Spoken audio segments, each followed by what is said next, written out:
Is your mama a llama? Hey, it's me, Cisco Morrison. Here's what's coming up on Gardening with Cisco. It looks like a disease, but it's an insect pest. We'll show you what to do about scale. She grows enough produce to sell on a tiny city lot. Learn this urban gardener's tricks and tips. If you've got corn, we'll show you how to make tamales. Yum! And a plant of the week that's a great addition to that no man's land on the side of your house. All this and llamas and roses too. Coming up right now on Gardening with Cisco.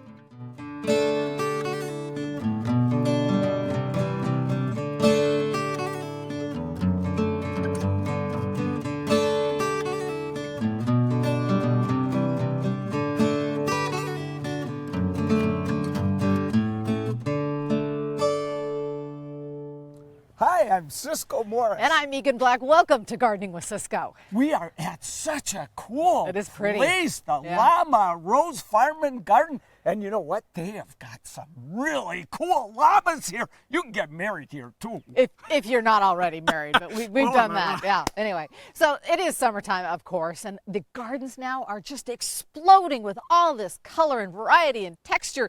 And then there are these little bumps on some of my leaves. Uh-oh. I don't like it too much because I think they got scale. Here's what you do about it.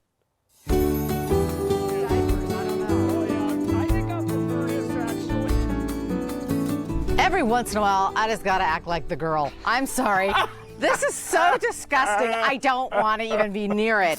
This plant, you say, has scale. Scale, Those look little at these black things. Yeah, and if you pick one up, they are filled with eggs. Oh, the whole thing is disgusting. All right. Now, this is really a fun job, Megan, so I think you should do this I think job. not. I think you look really good in pink gloves. Okay, so we're going to put some rubbing alcohol in there. Okay. Because it kills the mama and the eggs. Okay. And this is the grossest job you're ever going to do in your life here. So if I've you changed can hold a few this, diapers. I don't know. Oh, yeah. I think I'll prefer this, actually. So we just come in there, and we got to just kind of try and wipe them all off. So is that alcohol going to kill them right away? It kills them, yeah. Okay. So, but we're only getting the eggs here. We're not getting them all. And you know what, Megan? There's tons of them on here.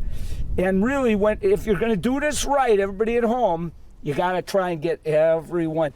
And look, Megan, they get right in where the little branches come out, the leaves come out. And you got to get every one of them off, I'm guessing. Yeah, this is one ugly job, let me tell you. It's so gooey.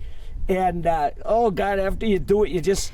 So really, since there are all the little larvae running around that you can't really see, you can't get them all. Yeah, we got to go for them next. Okay, and this is Rose Defense, which is an oil. All right. And it'll suffocate the little crawlers, so we got to get it on every leaf. So you could, if you want to blast away, you got to get under the leaves because that's where they hang out. Some on this side of them. Yeah. Yeah. So you go through the whole process, you get them all off, you spray it with Rose Defense. Are they gone or do you got to keep on top of it? You better keep on top of it. You're going to see these scale form again. You got to come out, do it again. I'll probably do this before fall now, before I bring it in either to the house or the garage for the winter. I will probably have sprayed this thing another 5 times. Wow. But then I should have it under control. And then you just have to wait for next year in case Next it year comes and back. hope it doesn't. You know, maybe it's time to scale? I think maybe it's a too small a pot. But you know, all you got to do is get it on you, and then when you go home, it can get on all your house plants. See? Hey, Megan, wait a minute. You know, a lot of people think scale's a disease. Yeah. But hey, they're little critters. They're just so little, it's hard to see them. But oh man, they're hard to get rid of. I hate them. Kind of nasty and it makes me not want to itch. Coming up next, find out how this woman farms on a tiny Seattle City lot.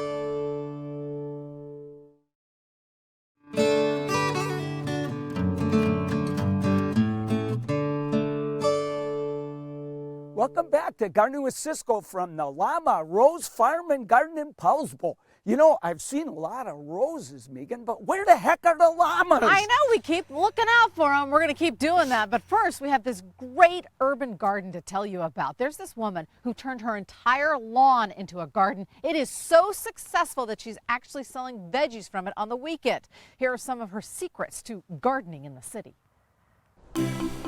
18 years ago, Sharon Glazier decided to maximize the space in her urban lot. Today, the Wallingford lot is so bountiful, she sells produce from it on the weekends. Wow, this is amazing. Nobody would realize that this is a small lot in the middle of Seattle. There's so much going on. You got every square inch used up on the ground and above. Yes. And it's absolutely very peaceful back here. And we're actually close enough you can see the Space Needle from here. That's how urban this is. She's showing Henrique Schraven around as kind of a thank you. His fertilizer has helped this completely organic garden thrive. 3 years ago, I did a small edible gardening tour with Sustainable Wallingford, and Debbie, who is Henrique's rep, was on the tour. And as a gift to me, she gave me a bag of Organo Bloom and said, here, try it out and let me know. And she gave me a business card. So it was the following spring when I was doing some garden cleanup in the strawberry bed in the front, which I had intended to replace, and the plants were so healthy. And I thought, what is this, you know? And then I looked at the blueberries, which had also got Organo Bloom, and they looked like they had really grown. And so I contacted Debbie and I said, you know, I think this stuff really works, and I'd like to get some more. And so that's when I started using Henrique's products. Well, it's always great to actually see the product, the actual outcome of what you started with, you know. I want everybody to do this. I mean, you know, regardless of what they use, actually, you know, as long as they go organic. Sharon's garden reflects a playful philosophy. I like to do a lot of experimenting, and then sometimes I like to just grow something just to prove that it can be done in Seattle. I've grown cantaloupe, and I grew okra one year. Good, and it worked? Yes, it did. It's like I can check that off the list. And she's got a wealth of ideas for frugal gardeners. Why buy a container when a dresser drawer will do?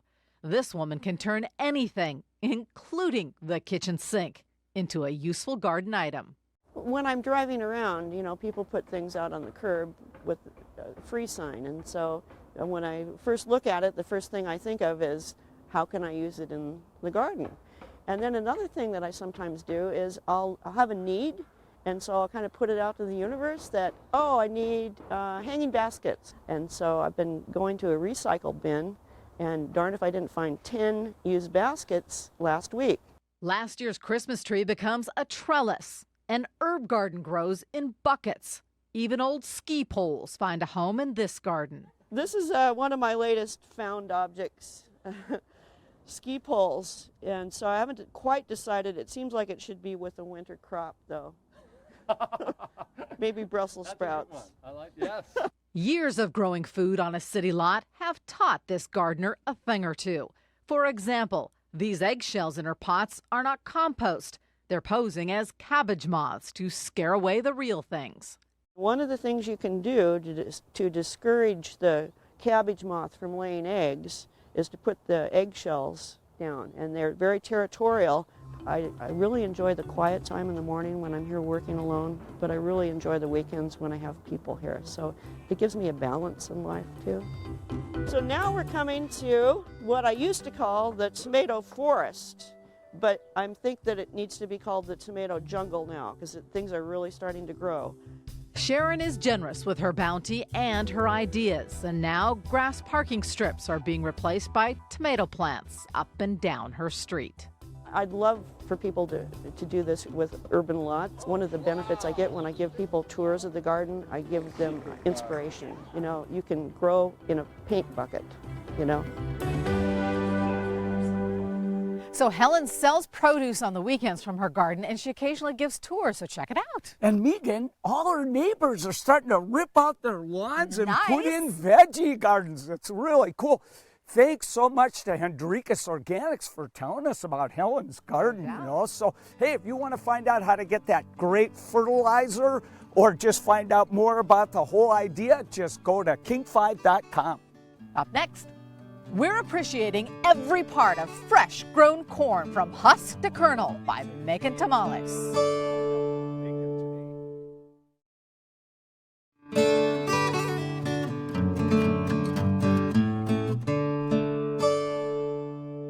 Welcome back to Gardening with Ciscoe from the Llama Rose Farm and Garden in Paulsbo, and we are standing under one of my favorite What is trees. it? It's so beautiful. It's a golden catalpa. I love it. Hey, but I got to cook the coolest thing with Lynn Villa this week, tamales. Ooh, I love them, but I've always been a little intimidated by them. Tough? It's not that hard, you know, and I like it because your food comes in a neat little package. And if you grow your own organic corn, then you don't even have to buy a wrapper.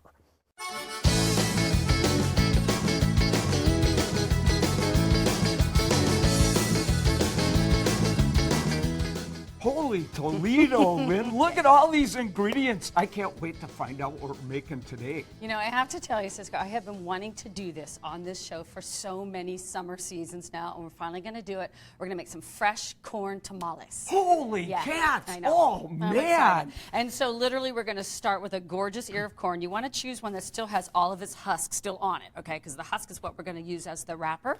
And then you're just going to cut the bottom off. And then just start, you know, peeling off these husks. And what we're going to make today is sort of a vegetarian-based tamale. And a lot of times, you know, tamales have pork or chicken. But today we're taking advantage of the sweetness of the corn. Okay, so here's our grilled corn. And this is super peak of the season, sweet as sugar, organic. It smells Look, isn't sweet. it awesome? And then a little bit of chopped green chilies. These are pasillas. You can go spicy with jalapenos, whatever you want. And then these are some caramelized sweet onions. Walla Walla Sweets. Love. Oh, Walla Walla Sweets. Yeah, exactly. And then local goat cheese. We're going to do two different kinds of cheese in here. We got a goat cheese, and then this is a Mexican cotija cheese. So you got lots of levels of flavor in there. Go ahead and start kind of folding that in. Okay. And then I've got some fresh oregano, some chipotle seasoning for a little bit of spice, and then some salt. Oh, boy. Simple, all the fresh, bright flavors of the season. And then once you get that all blended up, we're just going to get our little corn husks and our fresh masa preparada, which we'll talk about in just a second. Can you say that? Oh, no, I can't say that. Not even close. We'll work on it. And then and we'll put our little tamales together. And oh, it's going to be so good. I can't wait for you to taste this. Oh, I can't either.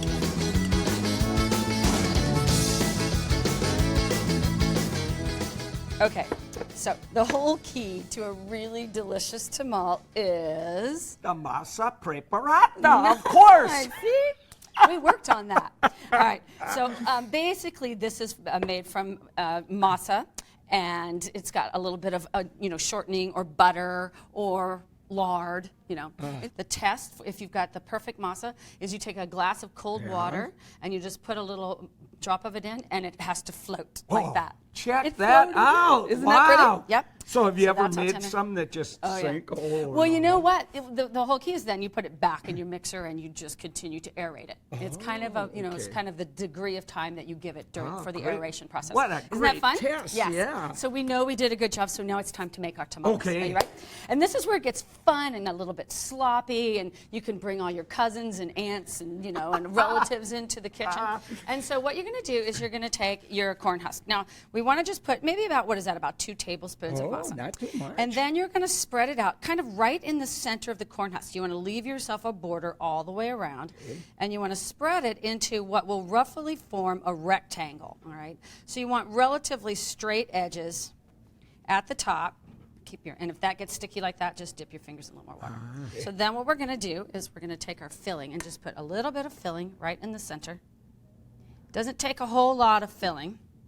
So then the whole key is to form a tube of masa around your filling. So you're going to bring these edges together till they touch, right? Oh, you're just going to kind of pat them together and then roll one side of the husk back a little bit fold this one over, and then continue the rolling process. So you just use a regular string? Yep, just regular kitchen twine. Or you can make strips of corn husk and twist them up and use those. Yes. If you're not going to eat them, you can freeze them. But freeze them raw, because they're best just steamy and hot and tender right out of the steamer. And I'm going to illustrate that to you in just a moment. Okay. I'm ready for that part right now. Now we'll get our pot and we'll start cooking them up. Oh, finally. So I've got a nice little pot here, a little insert in some hot water. How long are we cooking these for? Because these are tiny, maybe about 20 minutes. If you've packed a whole bunch of them in, it might take up to 45 minutes. Well done. Yeah. Nice little cheese going on there. It smells so good. Good. Oh man, I love these so much. Yeah. Little pico de gallo, because you know. Oh yeah, gotta have Gotta your have pico the de pico gallo, de you gallo. know. Yes. Oh, Are you la ready? la la la, yeah, I'm just gonna yeah. Go for a bite. All right. I beat you. Oh man. I just love that. Oh man, that is so good. You know, all I can say, it's all in the masa preparate. Oh man, is that good? Wow. We'll get that eventually. Yes.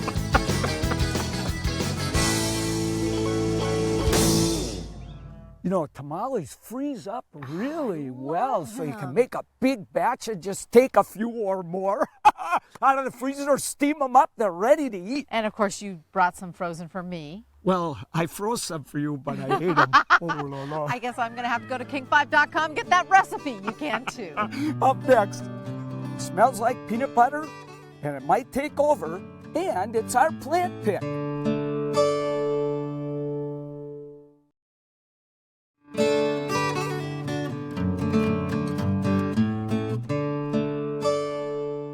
Welcome back to Gardening with Ciscoe from the Llama Rose Farm and Garden in Paulsbo. We found our llamas and a cute little goat, Sarita here. How cute are you? Now Sparky, take a look, he's right over there. He's not having much of this little grub fest going on. Aren't these guys fun? What a cutie. Oh, I just love these guys. Hey, Megan also found this week's plant pick.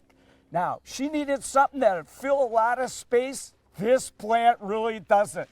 Aggressively, very aggressively. So I got sold on this bush at the nursery. The leaves, when you rub them, smell like peanut butter. So that's why you bought it? Well, that and this gorgeous flower. Look at this flower. It's called Rose Glorybower. But look at the ball of flowers, pink.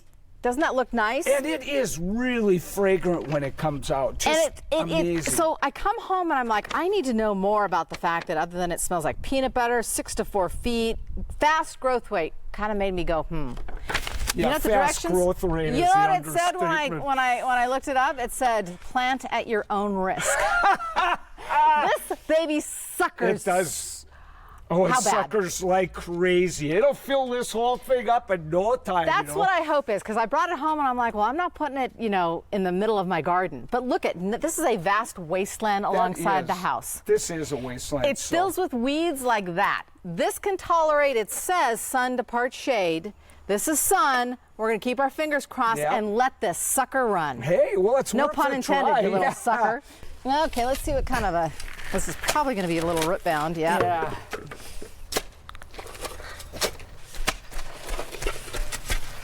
So there are situations where you actually want plants to run. That's true, and especially if you're wanting weed control or, you don't want to spend an arm and a leg on plants that might die here anyway. So if you can get away with planting one and it'll run, you got something good. That plant, we're going to have to watch the watering on it for a while. Yeah, basically. Oh, that's good, yeah, and I like the way you got it in there. Okay, I'm going to soak them in. So this guy is supposed to run like crazy, live in horrible soil. We just need to let him get established and see what he can do then, right? Yeah, that's the key. Even a drought-tolerant plant like this, it really has to, get established, grow good roots. Then it'll start to do its thing. So it may not sucker one bit for 2 years. Right. But once it But starts, stand back. If we can keep it alive for that long in this kind of junk, then Yeah. we're doing pretty good. If it makes it, now, it's hardy to about 10 degrees. But I've seen them get, like 12 feet tall. Really? Yeah. See, it would go the whole length of this house, and that would be just look fine. Really nice. There is one little thing though, Megan. What now? It doesn't respect fences, so watch out. They do say you can cut it back. Yeah, you can. I mean, it doesn't stop it though. It's like it has a few of the bamboo characteristics, but it's really a neat plant, fragrant as can be. I used to cut off branches and put them in bouquets, and it just smelled great. Nice. Okay, so what's it called? I know it's rose glorybower, but what's the other name? Chlorodendran bungii. So if you want a plant that runs, which is really kind of a weird thing to even say, this might be your bet. Yeah, and a plant that could take pretty tough conditions too. We'll see how tough. Yeah. Oh boy, it sure does smell like peanut butter though.